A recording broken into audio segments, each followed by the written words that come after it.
Police ಸಂಸ್ಕರಣಾ ದಿನಾಚರಣೆಯ ಅಂಗವಾಗಿ ನಡೆದಿರುವಂತಹ ಒಂದು ಕಾರ್ಯಕ್ರಮ ಇದು. ಆ ಒಂದು ಕಾರ್ಯಕ್ರಮದಲ್ಲಿ ಎಲ್ಲರೂ ಕೂಡ ಉಪಸ್ಥಿತರಿದ್ದರು. ಪೊಲೀಸ್ ಸಂಸ್ಕರಣಾ ದಿನದ ಅಂಗವಾಗಿ ನಡೆದಿರುವಂತಹ ಎಲ್ಲ ಒಂದು ಕಾರ್ಯಕ್ರಮ ಎಲ್ಲದಕ್ಕೂ ಕೂಡ ಸಾರ್ವಜನಿಕರು ತುಂಬಾ ಚೆನ್ನಾಗಿ ಹೆಲ್ಪ್ ಮಾಡಿದ್ರು. ಮಂಡ್ಯದ DAR ಈ ಒಂದು ಮೈದಾನದಲ್ಲಿ ಮಂಡ್ಯ ಜಿಲ್ಲೆ ಪೊಲೀಸ್ ಇಲಾಖೆ ವತಿಯಿಂದ ಕಾರ್ಯಕ್ರಮವನ್ನು ಆಯೋಜನೆ ಮಾಡಲಾಗಿತ್ತು. ಪೊಲೀಸ್ ಸಂಸ್ಕರಣಾ ಆ ಒಂದು ಸ್ಮಾರಕಕ್ಕೆ ಪುಷ್ಪಗುಚ್ಛವನ್ನ ಅರ್ಪಣೆ ಮಾಡಿ ಅಪರ ಜಿಲ್ಲಾ ಮತ್ತು ಸತ್ರ ನ್ಯಾಯಾಧೀಶರು ಮಂಜುಳಾ ಎಟ್ಟಿ, ಬಳಿಕ ಸಾಕಷ್ಟು ಜನ ಎಸ್ಪಿಗಳಾಗಿರಬಹುದು, ASP ತಿಮ್ಮಯ್ಯರಿಂದ ಪುಷ್ಪಗುಚ್ಛ ಅರ್ಪಿಸಿ ಗೌರವವನ್ನು ಕೂಡ ಸಲ್ಲಿಕೆ ಮಾಡಲಾಗಿರುವಂಥದ್ದು.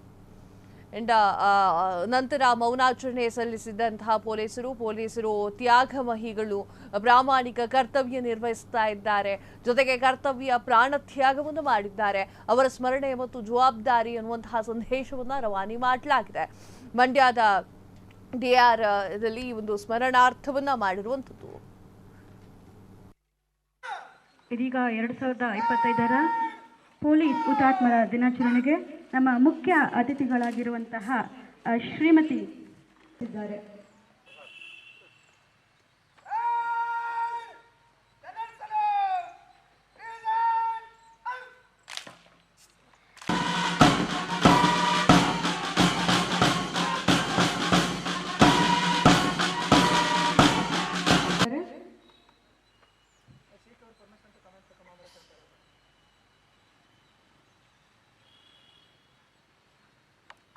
ಅನುಮತಿಯನ್ನು ಪಡೆದು ಪರೇಡ್ ಕಮಾಂಡರ್ ಅವರು ತಮ್ಮ ಸ್ವಸ್ಥಾನಕ್ಕೆ ಮರಳಿದ್ದಾರೆ.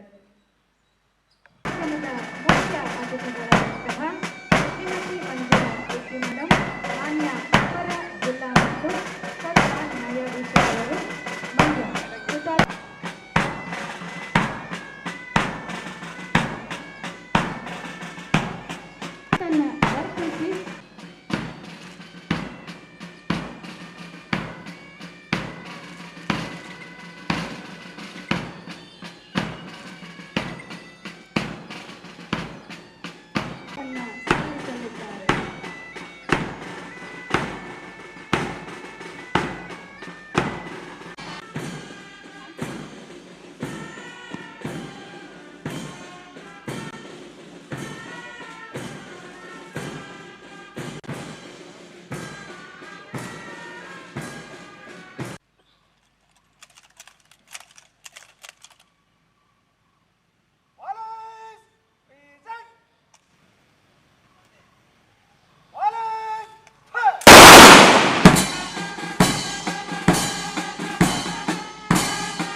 ಒಂದು ಅರ್ಥಪೂರ್ಣವಾದ ಒಂದು ದಿನವನ್ನು ಆಚರಿಸಲು ನೆರವೇರಿದ್ದೇವೆ.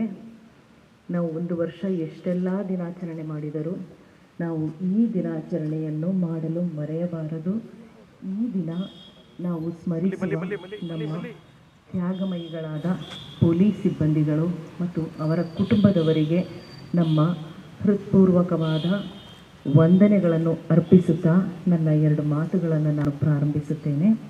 ನನಗೆ ಜಾಸ್ತಿ ಮಾತನಾಡಲು ಬರುವುದಿಲ್ಲ, ಆದರೂ ಈ ದಿನ ನನಗೆ ನನ್ನ ಹೃದಯ ಹೇಗೆ ತುಂಬಿದೆ ಅಂದರೆ, ನಮ್ಮ ರಾಷ್ಟ್ರವನ್ನು ರಕ್ಷಿಸಲು ನಮ್ಮ ಎಲ್ಲ ನೆಮ್ಮದಿಗಳಿಗಾಗಿ ಈ ಕಾಕಿ ತೊಟ್ಟಿದ ನಮ್ಮ ಬಂಧು ಮಿತ್ರಾದಿಗಳು, ನಮ್ಮ ಪೊಲೀಸ್ ಸಿಬ್ಬಂದಿಗಳು ದಿನವಿಡೀ ಹಬ್ಬ ಹರಿದಿನ ಬಿಸಿಲು ಮಳೆ ಎಲ್ಲವನ್ನೂ ಮರೆತು ಅವರು ಕರ್ತವ್ಯ ನಿಷ್ಠೆಯಿಂದ ಕರ್ತವ್ಯ ಮಾಡುತ್ತಿರುವ ಕಾರಣ ನಾವೆಲ್ಲರೂ ನೆಮ್ಮದಿಯಿಂದ ಮನೆಯಲ್ಲಿ ಮಲಗುತ್ತಿದ್ದೇವೆ. ಇವರ ಈ ತ್ಯಾಗಮಯವಾದ ಜೀವನವನ್ನು, ಅವರ ಜೀವನವಿಡೀ ಈ ತ್ಯಾಗಮಯವಾದ ಜೀವನವನ್ನು ಅವರು ಹೊಂದಿಕೊಂಡು ಬರ್ತಿದ್ದಾರೆ. ಅವರ ಕುಟುಂಬದವರು ಅದಕ್ಕೆ ಸಹಕರಿಸುತ್ತಿದ್ದಾರೆ. ಈ ದಿನ ಇಂಥ ತ್ಯಾಗಮಯಿಗಳಾದ ನಮ್ಮ ಪೊಲೀಸ್ ಸಿಬ್ಬಂದಿಗಳು ಅವರ ಈ ಒಂದು ದಿನದಲ್ಲಿ ಮೀಸಲಿಡದೆ ದಿನ ನಾವು ಅವರನ್ನು ಸ್ಮರಿಸಬೇಕಾಗುತ್ತದೆ. ಯಾಕಂದರೆ ದಿನ ನಾನು ದಿನ ಈ ಪೊಲೀಸ್ ಸಿಬ್ಬಂದಿಗಳು, ಪೊಲೀಸ್ ಕುಟುಂಬದವರು ಇವ್ರನ್ನೆಲ್ಲ ದಿನ ನಾನು ನೋಡ್ತಾ ಇದ್ದೀನಿ. ನನ್ನ ಕಳೆದ 18 ವರ್ಷದಿಂದ ನನಗೆ ನಮ್ಮ ಪೊಲೀಸ್ ಸಿಬ್ಬಂದಿಗಳ ಜೊತೆ ನಡೆಸುತ್ತಾ ಈ ದಿನ ನನ್ನ ಹೃತ್ಪೂರ್ವಕವಾದ ವಂದನೆಗಳನ್ನು ಮತ್ತು ಅವರ ಕುಟುಂಬದವರಿಗೂ ನನ್ನ ವಂದನೆಗಳನ್ನು. ಕ್ಷಣ ಕ್ಷಣದ ಸುದ್ದಿಗಳಿಗಾಗಿ ಫ್ರೀಡಂ ಟಿವಿ ಸಬ್ಸ್ಕ್ರೈಬ್ ಮಾಡಿ, ಲೈಕ್ ಮಾಡಿ ಹಾಗೂ ಫಾಲೋ ಮಾಡಿ. ಹೊಸ ಸುದ್ದಿಗಳ ನೋಟಿಫಿಕೇಶನ್ಗಾಗಿ ಬೆಲ್ ಐಕಾನ್ ಮೇಲೆ ಕ್ಲಿಕ್ ಮಾಡಿ.